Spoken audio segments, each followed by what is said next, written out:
Welcome back to Deepa D vlog. ನಮಸ್ಕಾರ ಸ್ನೇಹಿತರೆ. ಕಲಿಯುಗದ ಕಾಮಧೇನು ಎಂದು ಕರೆಯಲ್ಪಡುವ ರಾಯರ ಜನ್ಮದಿನವು ಪ್ರತಿ ವರ್ಷ ಫಾಲ್ಗುಣ ಮಾಸದ ಶುಕ್ಲ ಪಕ್ಷದ ಸಪ್ತಮಿಯಂದು ಮಂತ್ರಾಲಯ ಸೇರಿದಂತೆ ದೇಶದಾದ್ಯಂತ ವಿಜೃಂಭಣೆಯಿಂದ ಆಚರಿಸಲಾಗುತ್ತದೆ. 2026ರಲ್ಲಿ ಈ ಶುಭ ದಿನವು ಫೆಬ್ರವರಿ 24ರಂದು ಬಂದಿದ್ದು, ರಾಯರ 431ನೇ ಜನ್ಮದಿನವನ್ನು ವಿಶೇಷ ಪೂಜೆ, ಪಂಚಾಮೃತಾಭಿಷೇಕ ಹಾಗೂ ಸಂಗೀತ ಸೇವೆಗಳೊಂದಿಗೆ ಭಕ್ತರು ಆಚರಿಸುತ್ತಾರೆ. ಈ ದಿನದಂದು ಭಕ್ತರು ರಾಯರ ಸ್ತೋತ್ರಗಳನ್ನು ಪಠಿಸಿ ವಿಶೇಷ ಪೂಜೆಗಳಲ್ಲಿ ಭಾಗವಹಿಸಿ ಧನ್ಯತೆ ಪಡೆಯುತ್ತಾರೆ. ರಾಯರು ಪಟ್ಟಾಭಿಷೇಕದ ನಂತರ ಧರ್ಮ ಪ್ರಚಾರ ಯಾತ್ರೆಯನ್ನು ಭಾರತದೆಲ್ಲೆಡೆ ಸಂಚರಿಸಿದರು.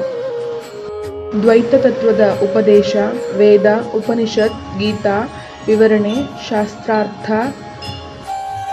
ಅನೇಕ ಪಂಡಿತರೊಂದಿಗೆ ಶಾಸ್ತ್ರಾರ್ಥ ನಡೆಸಿ ತಮ್ಮ ಜ್ಞಾನದಿಂದ ಎಲ್ಲರನ್ನೂ ಆಶ್ಚರ್ಯಪಡಿಸಿದರು.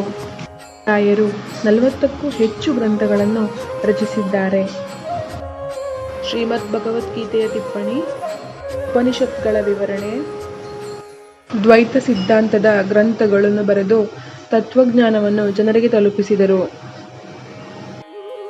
ನವಾಬ ರಾಯರ ಮಹಿಮೆಯನ್ನು ಪರೀಕ್ಷಿಸಲು ಮಾಂಸದ ತಟ್ಟೆ ಕಳುಹಿಸಿದನೆಂದು ಪ್ರಸಿದ್ಧ ಕಥೆಯಿದೆ. ರಾಯರು ಅದನ್ನು ಆಶೀರ್ವದಿಸಿದಾಗ ಅದು ಫಲ ಹೂವಿನ ತಟ್ಟೆಯಾಗಿ ಬದಲಾಯಿತು ಎಂದು ಹೇಳಲಾಗುತ್ತದೆ. ಆ ಘಟನೆಯ ನಂತರ ನವಾಬ ರಾಯರ ಭಕ್ತನಾದನೆಂದು ಹೇಳಲಾಗುತ್ತದೆ. ತುಂಗಭದ್ರಾ ತೀರದಲ್ಲಿ ಮಠ ಸ್ಥಾಪನೆ ಮಾಡಿ ಧರ್ಮ ಪ್ರಚಾರ ಮುಂದುವರೆಸಿದರು.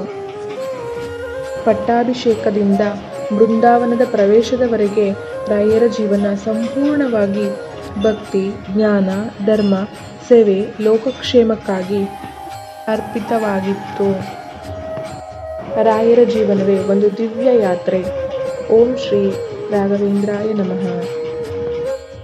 50 ವರ್ಷಗಳ ಪೀಠಾಧಿಪತ್ಯದಲ್ಲಿ ಧರ್ಮ ಸ್ಥಾಪನೆ, ಜ್ಞಾನ ಪ್ರಚಾರ, ಗ್ರಂಥ ರಚನೆ, ಭಕ್ತರ ರಕ್ಷಣೆ. ರಾಯರು ಜೀವನವೇ ಒಂದು ದಿವ್ಯ ಯಜ್ಞವಾಗಿದೆ.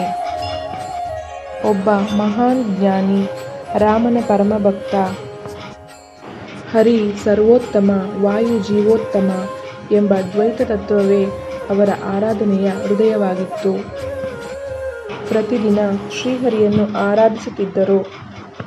ಲೋಕಕ್ಷೇಮಕ್ಕಾಗಿ ರಾಯರು ತಮ್ಮ ಜೀವನವಿಡೀ ಭಕ್ತರ ಕಷ್ಟ ನಿವಾರಣೆಗಾಗಿ ಪ್ರಾರ್ಥನೆ ಮಾಡಿದರು.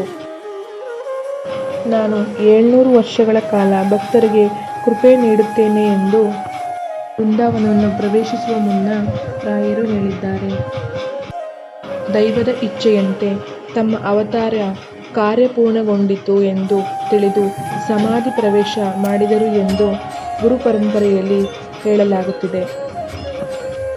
ಪೂಜ್ಯಾಯ ರಾಘವೇಂದ್ರಾಯ ಸತ್ಯಧರ್ಮರತಾಯ ಚ ಭಜತಾಂ ಕಲ್ಪವೃಕ್ಷಾಯ ನಮತಾಂ ಕಾಮಧೇನವೇ. ಗುರುಕೃಪೆ ಸದಾ ನಿಮ್ಮೆಲ್ಲರ ಮೇಲೆ ಸದಾ ಇರಲಿ ಎಂದು ಹೇಳುತ್ತಾ, ಶ್ರೀ ಗುರು ರಾಘವೇಂದ್ರಾಯ ನಮಃ. ಈ ವಿಡಿಯೋ ನಿಮಗೆ ಇಷ್ಟ ಆಗಿದ್ರೆ ದಯವಿಟ್ಟು ಲೈಕ್ ಮಾಡಿ, ಶೇರ್ ಮಾಡಿ ಮತ್ತು ನಮ್ಮ ಚಾನಲ್ನ ಸಬ್ಸ್ಕ್ರೈಬ್ ಮಾಡಿಕೊಳ್ಳಿ.